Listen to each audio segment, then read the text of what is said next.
RYOBI 80-volt HP 42-inch lithium electric zero-turn CrossCut replacement blade assembly guide. Tools needed: torque wrench with a 15mm socket, block of wood, and gloves. Move the mower to a level surface. Make sure the joystick is in the locked, neutral position and the blade and gauge knob is down. Stop the motor, remove the start key, and set the parking brake. Lower the height of the cutting deck to its lowest position. Disconnect the cables that connect the cutting deck to the mower.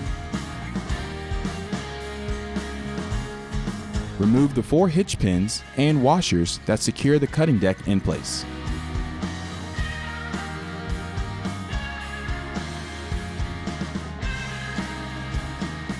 Slide the deck out from under the mower.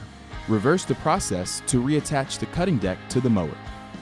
Wedge a block of wood between the blade and mower deck to prevent the blade from turning. Loosen the blade nut by turning it counterclockwise using a 15mm wrench or socket.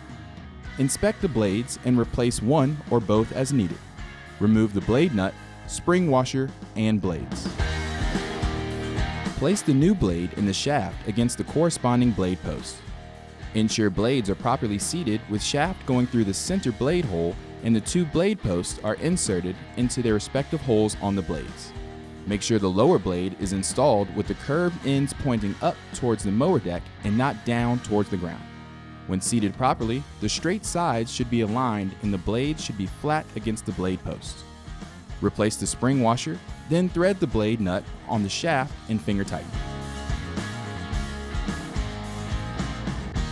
Torque the blade nut down clockwise using a torque wrench to ensure the bolt is properly tightened. The recommended torque for the blade nut is 600 to 650 inch-pounds. Repeat with second blade if needed. Need additional help? Call RYOBI customer service at 1-800-525-2579.